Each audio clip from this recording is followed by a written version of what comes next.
এইভাবে কিন্তু তোমাদের পরীক্ষায় সৃজনশীল প্রশ্ন আসবে। দেখো কি চমৎকার একটি প্রশ্ন আমি লিখে রাখছি, জাস্ট শুধু গ নাম্বারটা তোমাদেরকে বোঝানোর জন্য। যে পিতার বয়স পুত্রের বয়সের 4 গুণ। পুত্রের বয়স অক্টালে 10 বছর হলে পিতার বয়স কত, সেই পিতার বয়সকে আবার 7 ভিত্তিক সংখ্যা পদ্ধতিতে প্রকাশ করতে বলছে। তার মানে এখানে তুমি অনেক কিছু শিখতে পারতেছো একটা প্রশ্নের মাধ্যমে। ঠিক এইভাবে কিন্তু কোনো একটা উদ্দীপক সাজিয়ে তোমাকে প্রশ্ন করবে, কারণ আইসিটি প্রশ্ন হুবহু আসে না, তোমার পরীক্ষা আসবে না। তো যারা বেসিক জানো তারা কিন্তু এই প্রশ্নগুলো উত্তর করার ক্ষমতা রাখো। আবার অনেকে আছে বেসিক জানো কিন্তু এই প্রশ্ন বুঝতে পারো না। এইখানেই তোমাদের মধ্যে অনেকে আছে, স্যার আমি তো বেসিক জানি কিন্তু এই প্রশ্নটি বুঝতে পারতেছি না। তার জন্য হয়তো তোমার বেশি বেশি করে সৃজনশীল প্রশ্ন প্র্যাকটিস করতে হবে। আর যে বেসিকই জানো না তার তো প্রশ্ন বোঝা দূরে থাক, সে তো পারবেই না, বলে দিলেও পারবে না। তো এই টাইপের যে লেভেলে থাকো না কেন, তোমরা কিন্তু চাইলে শেষ মুহূর্তে আমার কাছে প্র্যাকটিস করতে পারো।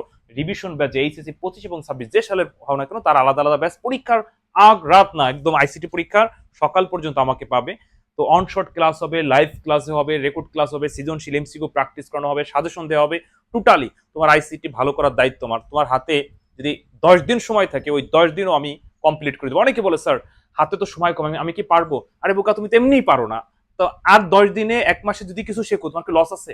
তো বিস্তারিত জানতে আমার এই হোয়াটসঅ্যাপ নাম্বার এসএমএস দিও। বিশ্বাস করো, বিশ্বাস রাখতে পারো, আইসিটিতে কোনো সমস্যা থাকবে না। ওকে, আমরা এবার প্রশ্নতে চলে আসি। দেখো এইটা উত্তর কিভাবে করব। প্রথমে হচ্ছে আমরা পিতার বয়স সৃষ্টি করব, কিন্তু পিতার বয়স এখানে সরাসরি দেওয়া নাই, ইনডাইরেক্ট দেওয়া আছে যে পুত্রের বয়সের 4 গুণ। এখন পুত্রের বয়স আবার অক্টালে দেওয়া আছে। তো আমরা জানি যে যদি তোমার বয়স 10 বছর হইতো তাহলে পিতার বয়স 40 বছর, কিন্তু এখানে এই 10 আবার দশমিকে নাই, কিসে আছে? অক্টালে। তাহলে ওইটাকে দশমিকে এনে তারপরে পিতার বয়স বের করব। তাহলে আমরা প্রথমে লিখবো হচ্ছে পুত্রের বয়স দশমিককে প্রকাশ করা হলো। তাহলে পুত্রের বয়স আমরা দশমিকে নিব। দেখো পুত্রের বয়স আমি লেখেই করি, ঠিক পরীক্ষার খাতায় এরকম লেখে করবা। তোমরা অনেকে অঙ্ক পারো কিন্তু পরীক্ষার খাতায় মানে সুন্দর করে সাজায় লিখতে পারো না। আচ্ছা, পুত্রের বয়স দশমিক সংখ্যায় প্রকাশ করা হলো। এটি বললে আমরা দশমিকে নিব। 10 কিসে আছে? অক্টালে নিব হচ্ছে দশমিকে। 1 গুণ 8, 0 গুণ 8। বেজের উপরে পাওয়ার দিব। তোমরা জানো যে কোনো সংখ্যা থেকে দশমিকে যাওয়ার সূত্র বেজের উপর পাওয়ার ধরে গুণ। তাহলে 1 গুণ যে কোনো সংখ্যা আবার 1 থাকলে সেই সংখ্যা বসে যায়। 0 গুণ যে কোনো সংখ্যা আবার পাওয়ার 0 হলে ফলাফল 1। তাহলে 8 আর হচ্ছে 0 যা কিছু গুণ করো 0। অর্থাৎ পুত্রের বয়স হলো 8 বছর, 8 বছর দশমিকে। সরি। তো পিতার বয়স বলছে 4 গুণ। এইবার তুমি বুঝে গেছো পিতার বয়স কত। আমার নিচে জায়গা কম, তারপর লিখি। আচ্ছা, অতএব অতএব পিতার বয়স কয় গুণ বলছিল? 4 গুণ। তাহলে 8 গুণ 4, 8 গুণ 4। আচ্ছা, এটা ইংরেজিতে লিখি। আচ্ছা, 8 গুণ 4 তাহলে কত হবে? 8 গুণ 4 হচ্ছে 4 8 32 বছর। তাহলে পিতার পিতার বয়স কত বছর? 32 বছর। কিসের? দশমিকে। এখন আমাদের এই প্রশ্নতে শুধু পিতার বয়স চায় না। যদি বলতো যে পিতার বয়স কত, তাহলে পিতার বয়স 32 বছর, এতটুকু বের করলে তুমি 3 পেয়ে যাইতা।